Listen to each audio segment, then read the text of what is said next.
press the bell icon on the YouTube app and never miss another update. बच्चों, आज हम व्याकरण भाग से संबंधित शब्द के बारे में जानकारी पाएंगे। जी हाँ, व्याकरण भाग से संबंधित शब्द के बारे में आज हम जानकारी पाएंगे। पिछले क्लास में या पिछले पीरियड में हम क्या सीखे थे? वर्ण के बारे में, वर्णमाला के बारे में और 12 कड़ी के बारे में, है ना। क्या है वर्ण? लिखित भाषा के छोटे छोटे खंड को वर्ण कहते हैं। लिखित भाषा के छोटे छोटे खंड को वर्ण कहते हैं। उदाहरण के लिए क, म, ल। लिखित भाषा के छोटे छोटे खंड, क एक अक्षर है, म एक अक्षर है और ल एक अक्षर है। इसी को हम क्या कहते हैं? वर्ण कहते हैं। लिखित भाषा के छोटे छोटे खंड को वर्ण कहते हैं, है ना। वर्णों के समुदाय को वर्णमाला कहते हैं। वर्णों के समुदाय को वर्णमाला कहते हैं। जो वर्णमाला में हम अक्षर लिखते हैं ना, उसको हम क्या कहते हैं? कुल मिलकर आ से लेकर हा तक, आ से लेकर हा तक वर्णमाला अक्षर को जो हम लिखते हैं उसको वर्णमाला कहते हैं। वर्ण किसे कहते हैं? लिखित भाषा के छोटे छोटे खंड को। वर्णमाला किसे कहते हैं? वर्णों के समुदाय को, वर्णों के समुदाय को वर्णमाला कहते हैं। ಮಕ್ಕಳೇ, ಹಿಂದಿನ ಪಿರಿಯಡಲ್ಲಿ ನಾವೇನು ಮಾಡಿದ್ವಿ?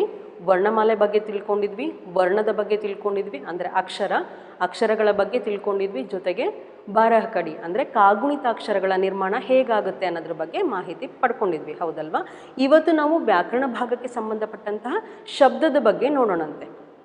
ಈ ವರ್ಣ ಅಂದರೆ ಏನು, ವರ್ಣಮಾಲೆ ಅಂದರೆ ಏನು ಅನ್ನೋದನ್ನ ನಾವು ಹಿಂದಿನ ಪಿರಿಯಡಲ್ಲಿ ತಿಳ್ಕೊಂಡಿದ್ವಿ ಅಂತ ಹೇಳಿದೆ ನಾನು ನಿಮಗೆ. ಏನು ವರ್ಣ ಅಂದರೆ ಬರವಣಿಗೆ ರೂಪದಲ್ಲಿ ಅಭಿವ್ಯಕ್ತಪಡಿಸ್ತಕ್ಕಂಥ ಚಿಕ್ಕ ಚಿಕ್ಕ ಭಾಗವನ್ನು ನಾವು ಅಕ್ಷರ ಅಂತ ಕರಿತೀವಿ.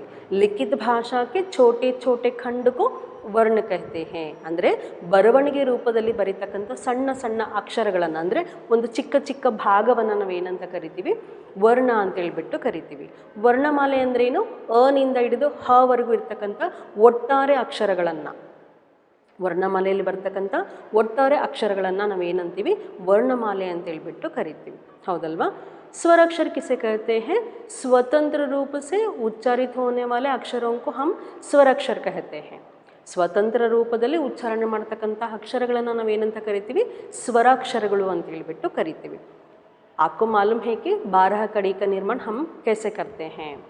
व्यंजनाक्षर के साथ स्वराक्षर मिलाकर 12 कड़ी का निर्माण करते हैं. उदाहरण के लिए क अर्ध व्यंजनाक्षर, अ स्वराक्षर, क इसको हम हलंत कहते हैं, हलंत.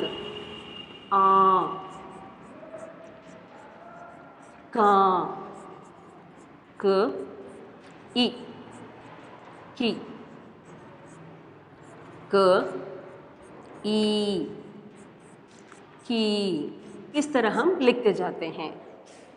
ये व्यंजनाक्षर है, अ, आ, ई स्वराक्षर है तथा 12 कड़ी हमें मिले हैं. व्यंजनाक्षर के साथ स्वराक्षर मिलने से 12 कड़ी का निर्माण होता है. ಅಂದರೆ 12 ಕಡಿ ಕಾಗುಣಿತ ಅಕ್ಷರಗಳು ಹೇಗೆ ನಿರ್ಮಾಣಗೊಳ್ಳುತ್ತವೆ ಅಂದರೆ ವ್ಯಂಜನಾಕ್ಷರಗಳ ಜೊತೆಗೆ ಸ್ವರಾಕ್ಷರ ಸೇರಿದಾಗ ನಮಗೆ 12 ಕಡಿ ಕಾಗುಣಿತ ಅಕ್ಷರಗಳು ಸಿಗ್ತಾ ಹೋಗ್ತವೆ, ಹೌದಲ್ವಾ. ಇದನ್ನೆಲ್ಲ ನಾವು ಹಿಂದಿನ ಪಿರಿಯಡಲ್ಲಿ ತಿಳ್ಕೊಂಡಿದ್ವಿ. ವರ್ಣ ಬಗ್ಗೆ, ವರ್ಣಮಾಲೆ ಬಗ್ಗೆ, ಜೊತೆಗೆ 12 ಕಡಿ ಕಾಗುಣಿತದ ಬಗ್ಗೆ ನಾವು ತಿಳ್ಕೊಂಡಿದ್ವಿ, ಹೌದಲ್ವಾ. ಇದಕ್ಕೆ ಸಂಬಂಧಪಟ್ಟ ಹಾಗೆ ಇವತ್ತು ಶಬ್ದದ ಬಗ್ಗೆ ನಾವು ನೋಡ್ತಾ ಹೋಗೋಣ. ಹಿಂದಿನ ಪಿರಿಯಡಲ್ಲಿ ನಾವು ಸಾಮಾನ್ಯವಾಗಿ ಶಬ್ದಗಳ ನಿರ್ಮಾಣ ಹೇಗಾಗುತ್ತೆ ಅಂತೇಳಿ ಕೆಲವೊಂದು ಉದಾಹರಣೆ ಸಮೇತ ನಾನು ನಿಮಗೆ ತೋರಿಸಿದ್ದೆ, ಹೌದಲ್ವಾ.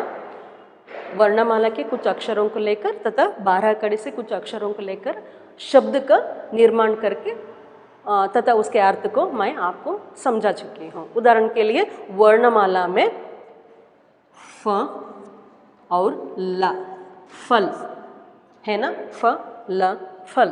उसी तरह ग ज गज, ಆನೆ, ಫಲ್, ಹಣ್ಣು.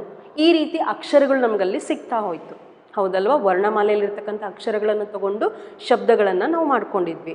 ಅದೇ ರೀತಿ ಬಾರಹ ಕಡಿಯಲ್ಲಿ ಕ ಕ ಕಿ ಬರಿತಾ ಹೋಗ್ತೀವಲ್ಲ, ಕ ಕ ಕಿ ಕು ಕು ಕೃ के कई को कौ कम कहा, इस तरह 12 कड़ी हम लिखे हैं. क की को कृ के कई को कौ कम कहा. अगर हम इसमें कोई अक्षर लेकर और कोई अक्षर को मिलाकर एक शब्द बना सकते हैं क्या? जी हाँ, बना सकते हैं. का और की, काकी, इसका मतलब है चिक्कम्मा, काकी. क और एक बार क लिखे तो काका, ಚಿಕ್ಕಪ್ಪ. ಇದೇ ಒಂದು ಅಕ್ಷರಗಳಲ್ಲಿ ಅಂದರೆ ಬಾರಕಡಿ ಬರೆದಂತಹ ಕಾಗುಣಿತಾಕ್ಷರಗಳಲ್ಲಿ ನಾವೇನು ಮಾಡಿದ್ವಿ, ಅಕ್ಷರವನ್ನು ಮತ್ತೊಂದು ಅಕ್ಷರದ ಜೊತೆ ಜಾಯಿನ್ ಮಾಡಿದಾಗ ಏನಾಯಿತು, ಒಂದು ಶಬ್ದ ಸಿಕ್ತು ನಮಗೆ. ಹೌದಲ್ವಾ? ಆ ಶಬ್ದಕ್ಕೆ ಅರ್ಥ ಇದೆ ತಾನೆ? ಹೌದಲ್ವಾ? ಇದೆ ಅಲ್ವಾ? ಸೊ ಹಾಗಾಗಿ ಇಲ್ಲಿ ಕಾಕಿ ಅನ್ನೋ ಒಂದು ಪದ ಸಿಕ್ತು ನಮಗೆ. ಕ ಕಿ ಆ ಒಂದೇ ಬಾರಹ ಕಡಿ ಬರೆದಿದ್ದೀವಿ ನಾವು, ಅದರಲ್ಲಿರ್ತಕ್ಕಂಥ ಶಬ್ದಗಳನ್ನು ತಗೊಂಡ್ವಿ, 2 ಶಬ್ದ ನಮಗೆ ಸಿಕ್ತು.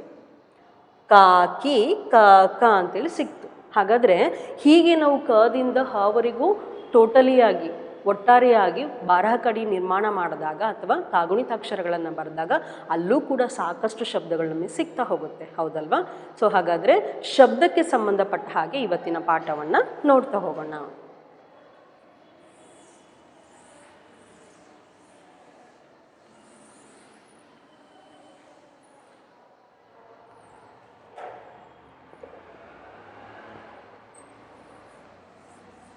क्या है शब्द? शब्द का मतलब क्या है देखेंगे बच्चों. एक या एक से अधिक अक्षरों का समुदाय हो जिसका कोई सार्थक अर्थ हो, उसे हम क्या कहते हैं? शब्द कहते हैं. 2 या 2 से अधिक अक्षरों का समुदाय हो जिसका कोई सार्थक अर्थ हो. अक्षरों का समुदाय हो जिसका कोई सार्थक अर्थ हो, उसे हम क्या कहते हैं? शब्द कहते हैं. क्या है शब्द? शब्द का तात्पर्य क्या है?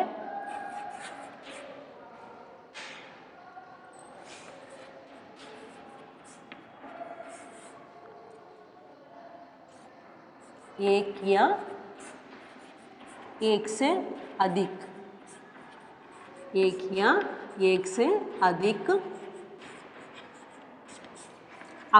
का समुदाय हो जिसका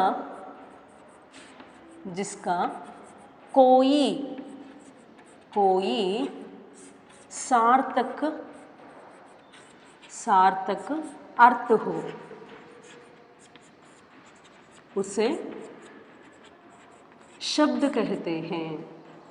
उसे शब्द कहते हैं.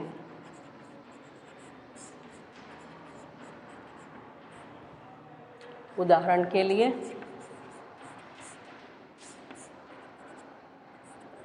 हिंदी, भाग, विषय आदि. क्या है शब्द? शब्द का अर्थ क्या है देखेंगे बच्चों. एक या एक से अधिक अक्षरों का समुदाय हो जिसका कोई सार्थक अर्थ हो, उसे हम क्या कहते हैं? शब्द कहते हैं.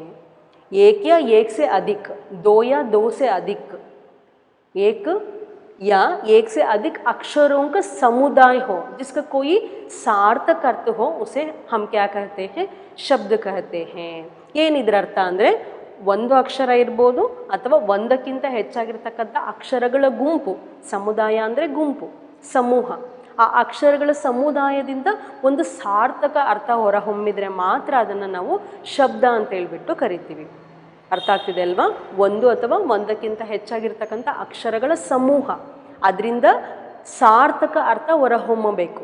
ಅಂದರೆ ಅದರಿಂದ ಆ ಅಕ್ಷರಗಳ ಸಮೂಹದಿಂದ ಏನಾಗಬೇಕು, ಸಾರ್ಥಕವಾದ ಅರ್ಥ ಸಿಗುವಂತಿರಬೇಕು. ಹಾಗಿದ್ರೆ ಮಾತ್ರ ಅದನ್ನು ನಾವೇನಂತ ಕರಿತೀವಿ, ಶಬ್ದ ಅಂತ ಹೇಳ್ಬಿಟ್ಟು ಕರಿತೇವೆ.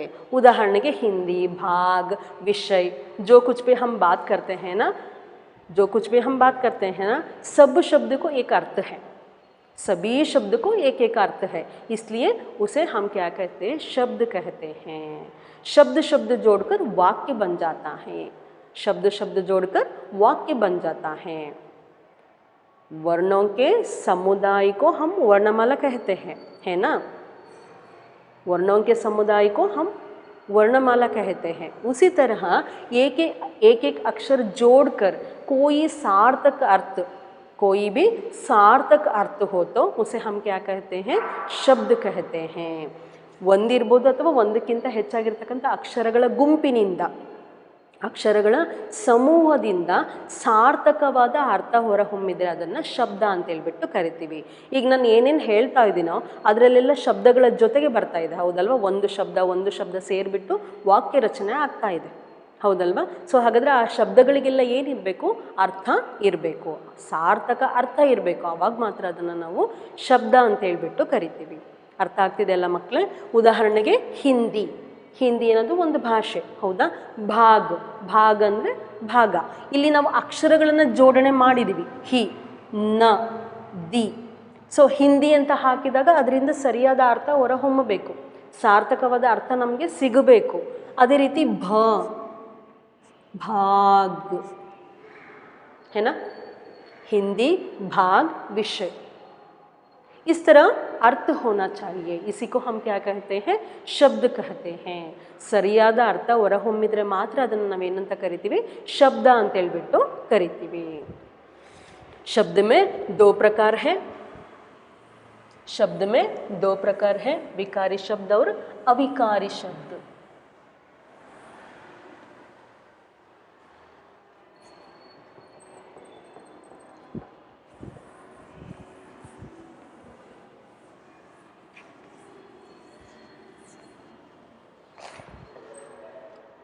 शब्द में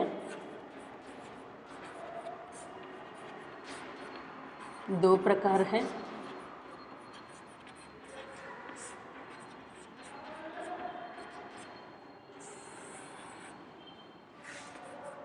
विकारी शब्द.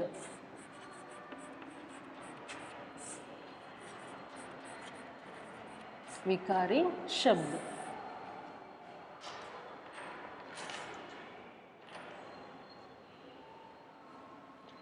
जिस शब्द से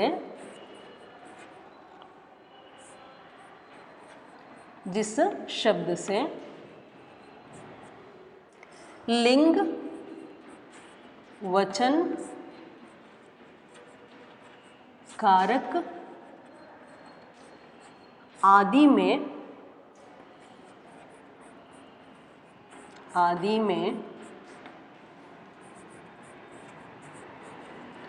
परिवर्तन होता है उसे विकारी शब्द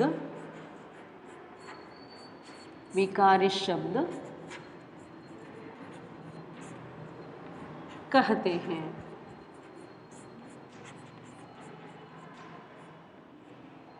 उदाहरण के लिए लड़का, कुत्ता,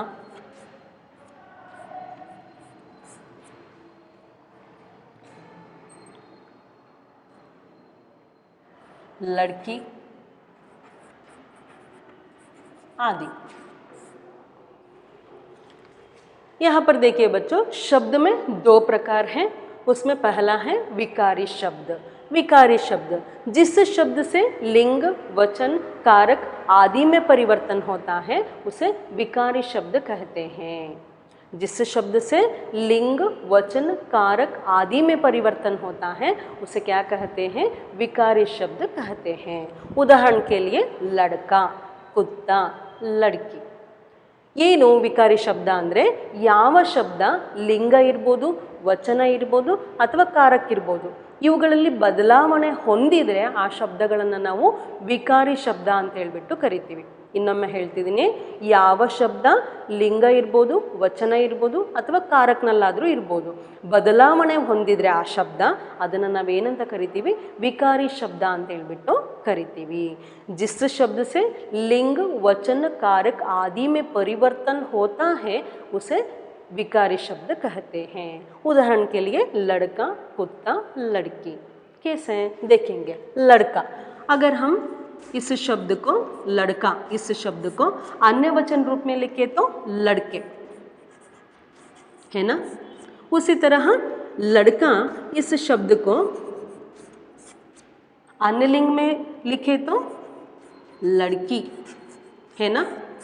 उसी तरह कुत्ता अन्य वचन में कुत्ते, है ना.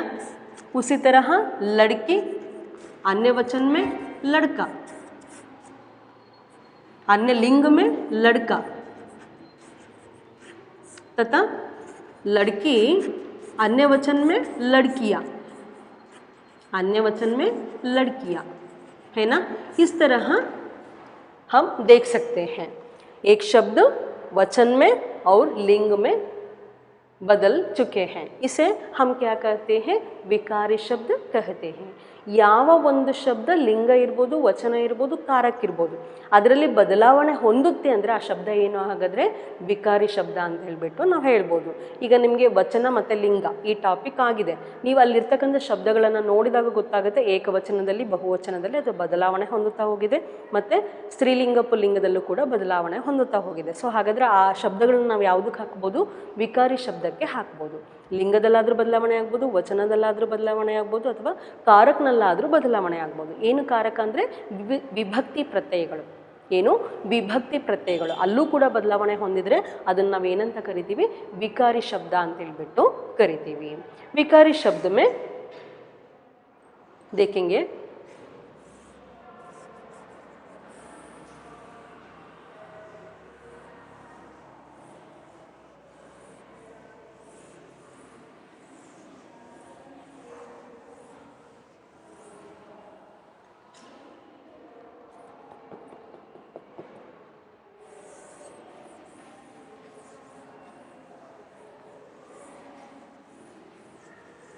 आगे देखेंगे. विकारी शब्द में, विकारी शब्द में 4 प्रकार है. विकारी शब्द में 4 प्रकार है.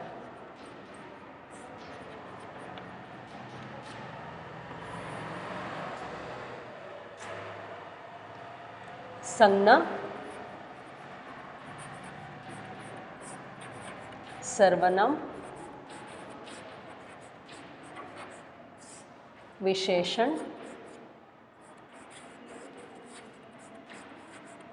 और क्रिया, और क्रिया. विकारी शब्द किसे कहते हैं? विकारी शब्द किसे कहते हैं? जिस शब्द से लिंग, वचन, कारक आदि में परिवर्तन होता है, परिवर्तन होता है, उसे हम क्या कहते हैं? विकारी शब्द कहते हैं. विकारी शब्द कहते हैं. विकारी शब्द में 4 प्रकार है. ವಿಕಾರಿ ಶಬ್ದ ಅಂದರೆ ಏನಂತ ಅರ್ಥ ಮಾಡ್ಕೊಂಡ್ವಿ? ಯಾವ ಶಬ್ದ ಲಿಂಗ ಇರ್ಬೋದು, ವಚನ ಇರ್ಬೋದು, ಕಾರಕ್ಕಿರ್ಬೋದು, ಇವುಗಳಲ್ಲಿ ಬದಲಾವಣೆ ಹೊಂದಿದರೆ ಆ ಶಬ್ದವನ್ನು ನಾವು ವಿಕಾರಿ ಶಬ್ದ ಅಂತ ಹೇಳ್ಬಿಟ್ಟು ಕರೆದ್ವಿ, ಹೌದಲ್ವಾ? ಆ ವಿಕಾರಿ ಶಬ್ದದಲ್ಲಿ 4 ಭಾಗಗಳನ್ನು ನಾವು ನೋಡ್ತಾ ಹೋಗ್ತೀವಿ. विकारी शब्द में 4 प्रकार है. संज्ञा, सर्वनाम, विशेषण तथा क्रिया, है ना. आपके किताब में संज्ञा के बारे में, सर्वनाम के बारे में तथा विशेषण और क्रिया के बारे में जानकारी दिए हैं. आगे हम उसके बारे में सीखेंगे, लेकिन कुछ उदाहरण के साथ आपको इस विषय को मैं समझाती हूँ. संज्ञा, नामपद, सर्वनाम, सर्वनाम, विशेषण, विशेषते, क्रिया, ಕೆಲಸ.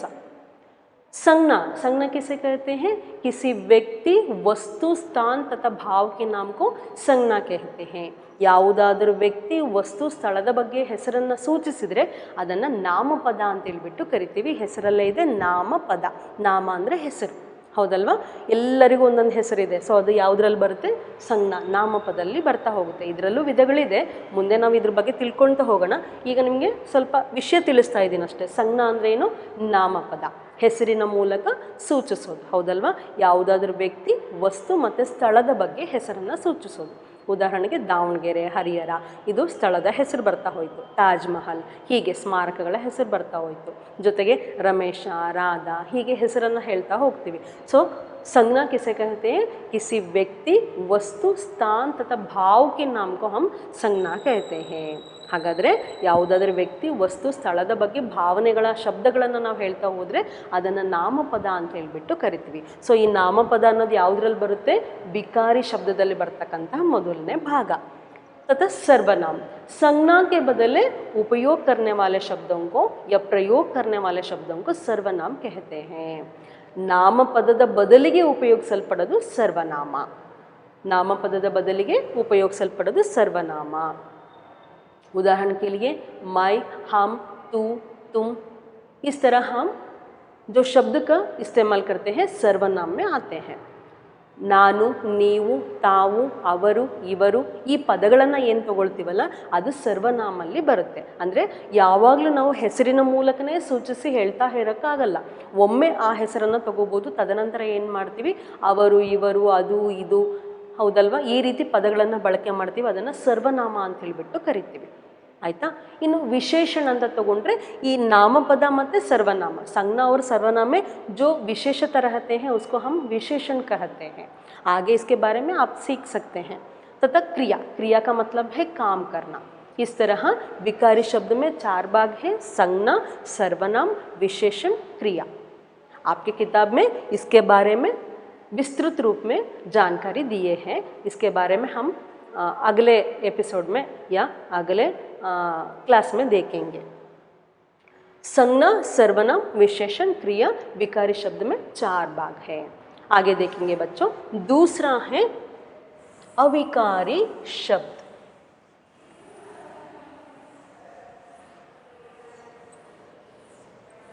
दूसरा है अविकारी शब्द.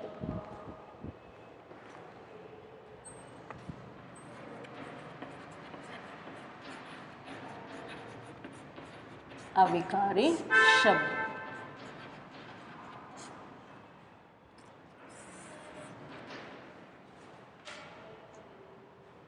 जिस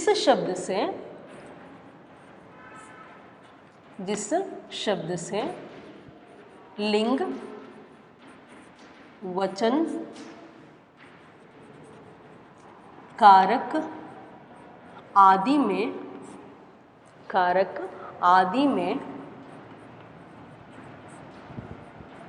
परिवर्तन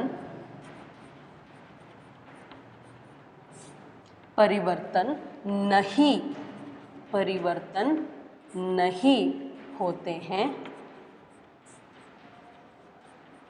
उसे अविकारी शब्द कहते हैं. अविकारी शब्द कहते हैं.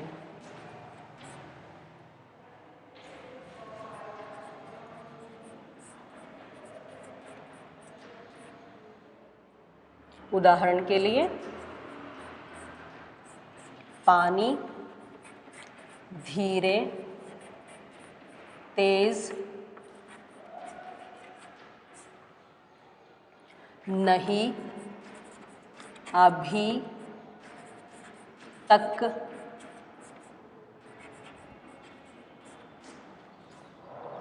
जल्दी,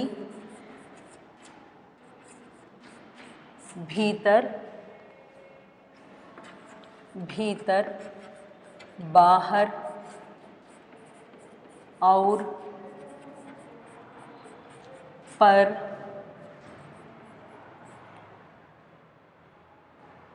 मगर, लेकिन आदि.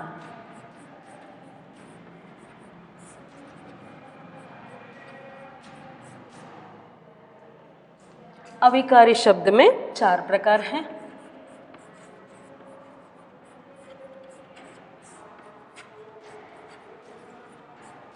अविकारी शब्द में 4 प्रकार हैं।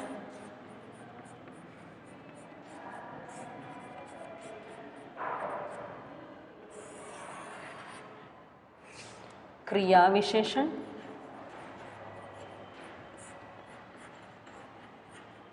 क्रिया विशेषण, संबंध सूचक,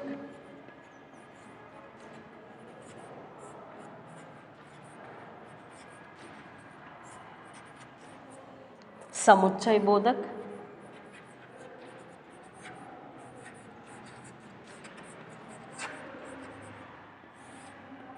समुच्चय बोधक, विस्मयादि बोधक।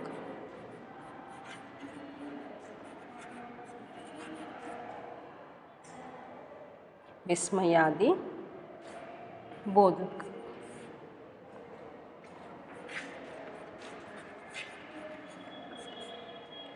दूसरा है विकारी शब्द में दूसरा भाग है अविकारी शब्द। क्या है इसका अर्थ? जिस शब्द से लिंग, वचन, कारक आदि में परिवर्तन नहीं होता है उसे हम क्या कहते हैं? अविकारी शब्द कहते हैं। ಯಾವ ಶಬ್ದ ಲಿಂಗ ಇರ್ಬೋದು, ವಚನ ಇರ್ಬೋದು, ಕಾರಕ ಇರ್ಬೋದು, ಒಟ್ಟಾರೆ ಇವುಗಳಲ್ಲಿ ಬದಲಾವಣೆ ಹೊಂದಲ್ಲ ಅಂದರೆ ಆ ಶಬ್ದವನ್ನು ನಾವೇನಂತ ಕರಿತೀವಿ? ಪರಿವರ್ತನೆ ಆಗೋದಿಲ್ಲ. ಸೊ ಆ ಶಬ್ದವನ್ನು ನಾವೇನಂತ ಕರಿತೀವಿ? ಅವಿಕಾರಿ ಶಬ್ದ ಅಂತ ಹೇಳ್ಬಿಟ್ಟು ಕರಿತೀವಿ। ಇನ್ನೊಮ್ಮೆ ಹೇಳ್ತಿದ್ದೀನಿ, जिस शब्द से लिंग, वचन, कारक आदि में परिवर्तन नहीं होते हैं उसे हम क्या कहते हैं? अविकारी शब्द कहते हैं।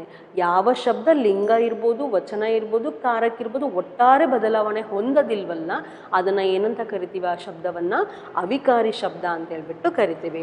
ಉದಾಹರಣೆಗೆ ಬಹಳಷ್ಟು ಇದೆ।